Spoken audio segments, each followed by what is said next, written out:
मैं बदकिस्मत देखती रह गई ये वक्त। आज इस मोड़ पे मैं खड़ी हूँ। मेरी बेटी को दिमाग की से खून बहने लगता था। 9 क्लास में थी वो, उसकी डेथ हो गई।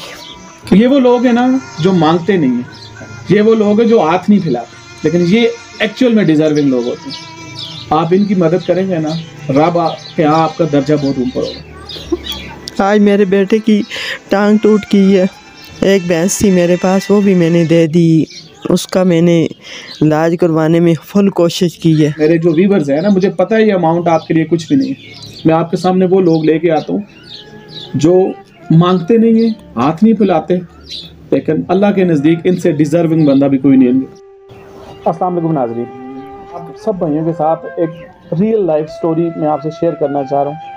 आप यकीन करें कि जब मैं इनसे ये सारे इनके जज्बात, इन पे क्या गुजरी है वो सुन रहा था ना, मैं अपने जज्बात पे काबू नहीं रख पा रहा था।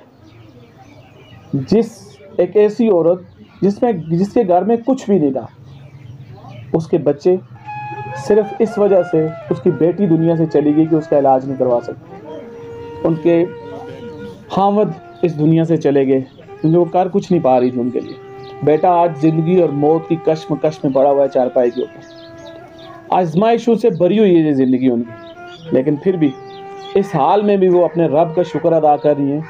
मेरे साथ मौजूद हैं आज। अस्सलाम वालेकुम। आप वो सारे लोग जिनके साथ आप अपना दुख दर्द शेयर करना चाह रही है, वो कैमरा है और उस कैमरे में देख के आप बताएं कि आपके साथ हुआ क्या। मेरे साथ ये हुआ कि मेरा शोहर बीमार रहा है, 6 साल तकरीबन बीमार रहा है। उनकी डेथ हो गई। मैं कुछ न कर सकी, किया मेरे गांव वालों ने किया, जो इस काबिल थे उन्होंने मेरा साथ दिया, मेरे साथ तावन किया, लेकिन फिर भी ना हो सका। मैं बदकिस्मत देखती रह गई ये वक्त। आज इस मोड़ पे मैं खड़ी हूँ।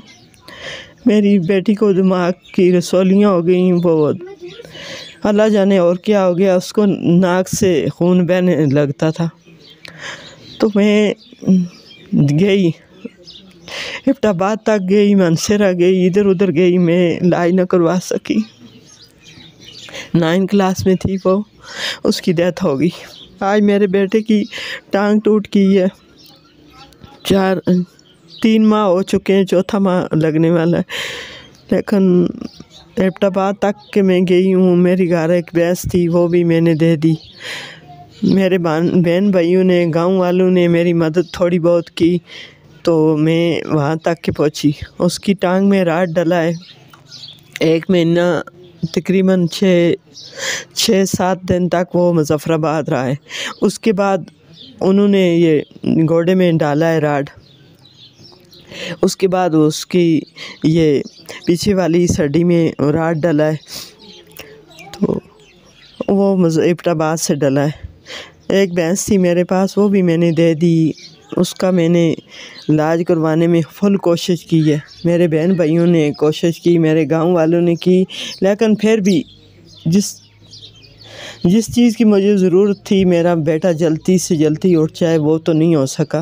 कितना आपके ऊपर अभी कर्जा? तकरीबन 5 से 6 लाख रुपये कर्जा है। तो अब मैं कह रही हूँ कोई ऐसा मेरा बहन भाई हो जो मुझे एक भैंस ही ले दे, चलो मेरा ये हो जाए, मेरे बच्चों का कुछ ना कुछ ज़रिया हो जाए। मेरी बेटियाँ 3 बेटियाँ माशाल्लाह, एक 9 में पढ़ रही है अभी, तो बाकी दूसरी स्कूल से एक फारग हो गई है। तो ये देखने वाले जो कोई भी अल्लाह के नेक बंदा है, कुछ भी नहीं मांग रहे आपसे, कह रहे हैं कि मैं अपने घर की वाहिद कफील हूँ, निज़ाम तो मैं खुद चला रहा हूँ, जैसे कैसे करके चल ही रहा है। 5 से 6 लाख रुपया कर्जा सिर्फ बेटे की बीमारी के ऊपर। बेटी तो इस दुनिया से चली गई, बेटा आज चारपाई के ऊपर मौत की कश्मकश में चारपाई पे पड़ा हुआ, टांग 2 जगह से टूटी हुई है।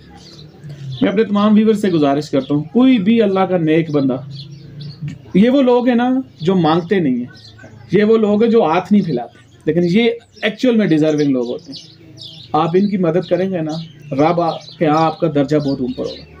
मैं आप सबसे एक ही रिक्वेस्ट करूँगा, कोई भी भाई 5 से 6 लाख रुपया कर्जा, यार मुझे पता है, मेरे देखने वाले मेरे जो व्यूवर्स हैं ना, मुझे पता है ये अमाउंट आपके लिए कुछ भी नहीं है, एक भैंस, उन्होंने ये नहीं कहा कि मुझे मंथली राशन देते रहे, वो कह रही है एक भैंस अगर मुझे वो वापस कोई ले दे, 5 से 6 लाख रुपया कर्जा है, मैं फिर वही उसी भैंस से अपने ख़ानदान का, अपने बच्चों का जो है ना वो सेटअप चला सकूँ, उनके लिए कुछ रोज़गार का ज़रिया बन सकूँ। मैं हमेशा जब भी कोई स्टोरी करता हूँ, मैं आपके सामने वो लोग लेके आता हूँ जो मांगते नहीं हैं, हाथ नहीं फैलाते, लेकिन अल्लाह के नज़दीक इनसे डिज़र्विंग बंदा भी कोई नहीं है। आप सबसे रिक्वेस्ट है कि आगे बढ़ें, इनकी मदद करें।